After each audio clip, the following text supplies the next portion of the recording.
समुद्र में फेंका, परमात्मा ने वहां भी रक्षा कर दी।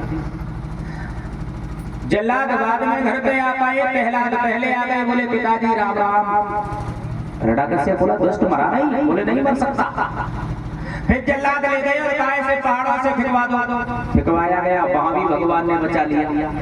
यानी हिरण्यकश्यप ऐसा कोई वचन अपना खाली नहीं करता, ऐसा कोई उपाय नहीं छोड़ता जिससे हिरण्यकश्यप को मरवाने के लिए ना करता हो।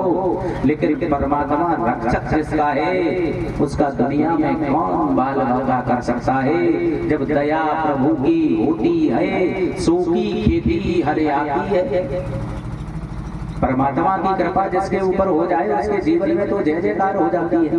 और परमात्मा की जरा सी नजर यदि हट जाए इंसान के जीवन में तो शायद रोने से आंसू भी नहीं आते। परमात्मा की लाठी में परीक्षित जी आवाज नहीं होती। परमात्मा वो मार देता है जो प्राणी साहित्य समझ नहीं पाता जल्दी से।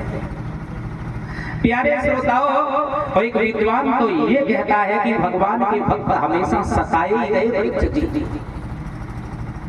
धर्म परेशान हो सकता है लेकिन पराजय नहीं। एक कवि लिखता है कि बलवानों का बाला और बाल नहीं, कमजोर सदा ही सताए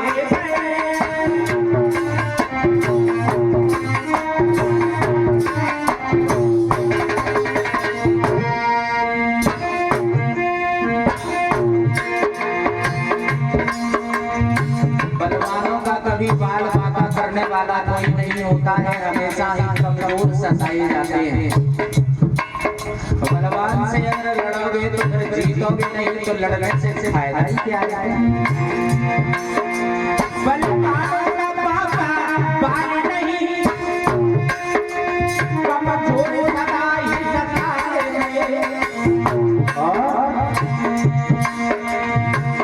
तेरे पे न कोई नजर करे, सीधे पे हाल लगाए।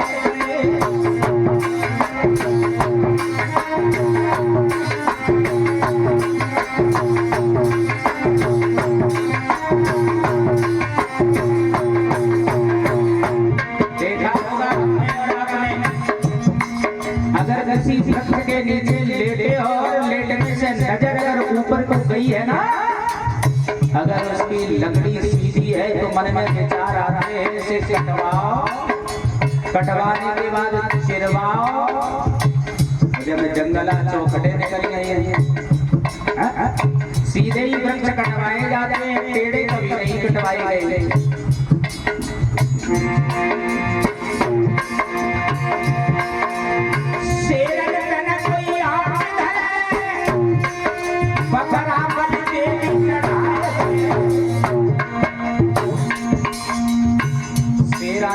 बलि चढ़ते देखा है क्या?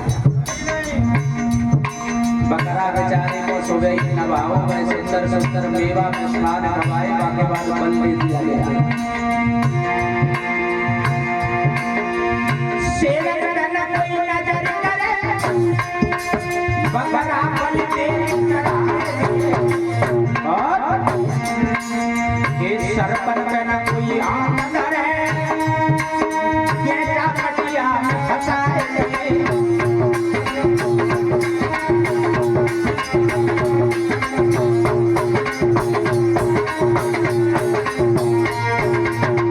प्यारे श्रोताओ, भक्त प्रहलाद मन में विचार करते हैं, दीन बंधु तुम्हारे नाम में शक्ति है लेकिन मुसीबत भी बहुत है। हिरण्यकश्यप अनेकों उपाय करता है, कोई उपाय नहीं छोड़ा जो ना किया हो भक्त प्रहलाद को मरवाने के लिए। और भक्त प्रहलाद को जब मरवाने के लिए कोई प्रयत्न करता है वो विफल हो जाता है। सर्पों के पिटारे में बंद करवा दिया, वहां से भी परमात्मा ने बचा दिया। तो एक कवि कल्पना करता है,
श्रोताओं अनेकों उपाय किए लेकिन प्रहलाद को नहीं मार सके। अंत में नतीजा ये हुआ, हिरण्याकश्यप ने तलवार उठाई और कहा कि मोरे दुष्ट अब स्वयं मैं तेरा वध करूंगा। और एक लोहे का खम्भ गर्म करवाया, उसके बाद में हाथ में तलवार ली, मारने को तैयार हुआ। और ये कहा है हिरण्याकश्यप से कि अब हम देखें कि तेरा परमात्मा कहाँ है। जो इतने शब्द कहे कि तेरा परमात्मा कहाँ है, तो आज प्रहलाद ने कहा प्रभु मेरे परमात्मा की बात कर रहे हो ना, तो मेरी बात सुनो कि बोले प्रहलाद राम मेरा, प्रभु की बात कर रहे हो, और व्यापक सारे संसार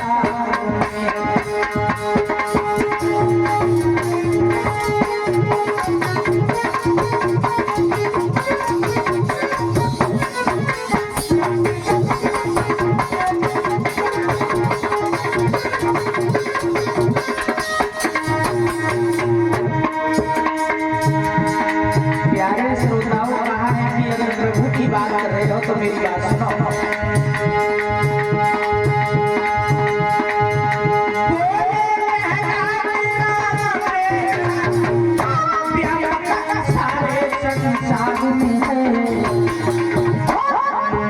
अब में भी है तुझ में भी है, खंबा में है तलवार में।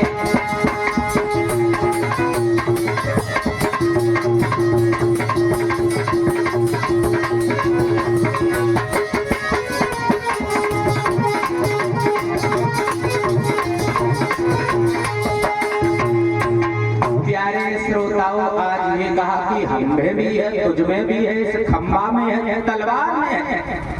और आज जो ये कहा कि इस खंभ में है, भगवान ने वो हिरण्याकश्यप ने तलवार जो खंभ में मारनी चाहिए, खंभ फट गया, नरसिंह भगवान का अवतार हो गया। बोलिए नरसिंह भगवान की। प्यारे श्रोताओं, लंबे लंबे नाखून है, जीभ लपलपा रही है, नेत्रों से ज्वाला भड़क रही है। हिरण्याकश्यप ने पूछा कौन है? भगवान नरसिंह बोले मैं हूँ तेरी मौत। बोले मैं मर नहीं सकता। नरसिंह भगवान ने कहा जिसने दुनिया में जन्म लिया उसे कोई बचा भी नहीं सकता। तो मरोगे? बोले नहीं। कहा मरोगे? कहा नहीं मर सकता। बोले मरोगे। आज भुजा पकड़ी और लेकर के गए कहाँ? महल के बीचों बीच दहलीज पर बैठा दिया। और हिरण्याकश्यप से कहा है कि तुमने भगवान भोले बाबा से बहुत वरदान मांगे, एक एक करके बताओगे क्या? बोले बिल्कुल। कहा बताओ। कहा पहला वरदान ये था ना मैं भीतर मरूं ना बाहर। भगवान बोले देख लो कहाँ बैठे हो? कहा महल के बीचों बीच दहलीज पर। बोले ये वरदान तो खत्म हो गया, अब कोई दूसरा बताओ। कहा ना मैं ऊपर मरूं ना नीचे। देख लो कहाँ बैठे हो? कहा जंगलों पर। कहा ना हम दिन में मरे ना रात में। भगवान बोले देख लो ये दिन है या रात? परीक्षा जी ना दिन ना रात, वो समय कौन सा था? कब मारा गया हिरण्याकश्यप? तो कभी लिखता है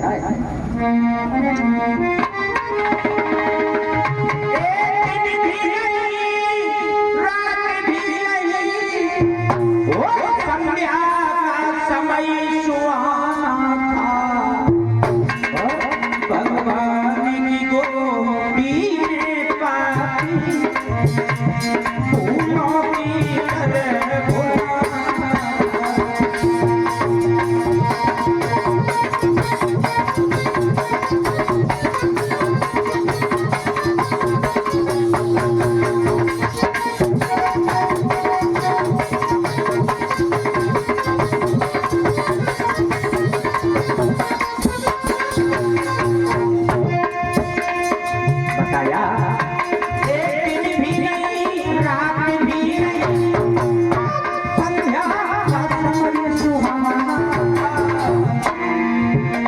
भगवान की गोदी में पाती फूलों की तरह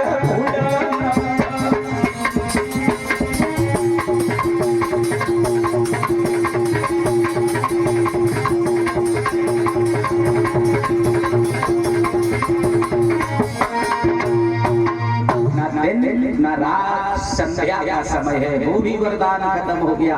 उसके बाद कहा है कि ना हम साल के 12 महीनों में मरे। तो भगवान ने कहा देख लो ये कौन सा महीना है? कहा कि तुम्हारे लिए भगवान कहते हैं हिरण्यकश्यप से हर महीने में एक तिथि करके कम हमने तुम्हारे लिए स्पेशल 13वां महीना बनाया लोंद का। तो इस साल भी परीक्षा जी लोंद की साल है। प्यारे श्रोताओ, हिरण्यकश्यप के सारे वरदान जब पूर्ण होते हैं तो आज भगवान हिरण्यकश्यप को लंबे लंबे नाखूनों से फाड़ करके फेंक देते हैं। इतने क्रोध में हैं कि उनके क्रोध को कोई शांत करने वाला नहीं है। देवता एकत्रित हो गए तो आज देवताओं ने कहा भक्त प्रहलाद से तुम ही कोई उपाय करो जिससे ये शांत हो जाए। तो भगवान के झुक करके पैर छुए और उसके बाद में भगवान ने उन्हें आशीर्वाद दिया। तो भगवान ने जब आशीर्वाद दिया तो प्रहलाद के मुख से एक शब्द निकल गया, दीन बंधु आने में बड़ी देर कर दी। जब ये कहा कि आने में बड़ी देर कर दी तो भगवान ने कहा कि भक्त प्रहलाद से कि तुमने मेरे ऊपर दोषारोपण कर दिया। समय समय पर मैंने तुम्हारी सहायता की और फिर भी तुमने हमें उल्टा दोष लगा दिया। बोले प्रभु बड़ी मुसीबत झेली है। तो भगवान ने कहा जब तेरे पिता ने तुझे जहर पिलाया प्याले में मैं ही नजर आया। तेरे पिता ने जब तुझे पहाड़ों से भिड़वाया तो मैंने ही तुझे बचाया। और तेरे पिता ने जब तुझे खम्भ से भिड़वाना चाहा तो नरसिंह रूप धारण करके मैं स्वयं ही आया और फिर भी उल्टा दोष तुमने मेरे ऊपर लगाया। मेरे लाल भक्तों के लिए मैंने क्या से क्या नहीं किया। बोले भगवान अरे भगवान ने और नाना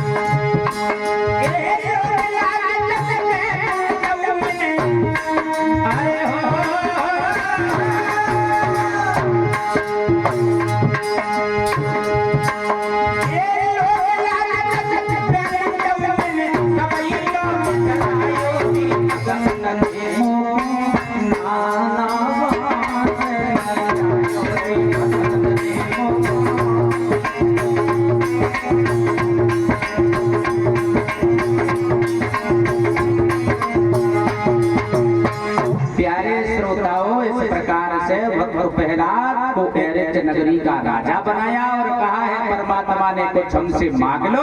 तो प्रहलाद ने कहा प्रभु हमें कुछ नहीं चाहिए, अगर देना चाहते हो तो सिर्फ इतना कर दीजिए। बोले कितना? इतना करो कि मेरे पिता को अधोगति न मिल करके वैकुंठ की प्राप्ति हो जाए और कुछ नहीं चाहिए। तो एरिच नगरी का राजा बनाया और उसके बाद भक्त प्रहलाद आज एरिच नगरी के राजा बने। भगवान वहां से अंतर ध्यान हुए। बोलिए गोविंद भगवान की जयकारा। तो जोर से कम लगाए दो। हम तो वैसे भी नहीं कहते हैं, तुम लोग कुछ भी कहो लेकिन मेरे ऊपर कोई असर पड़ने वाला इसलिए नहीं है। तुम लोग फालतू और हम फालतू। हाँ भाई मेरी आदत नहीं है। देखो मैं बार बार कभी किसी से ये नहीं कहता कि कीर्तन बोलो ये करो, कुछ नहीं करने का। आओ आराम से कथा सुनो, कोई दिक्कत नहीं है।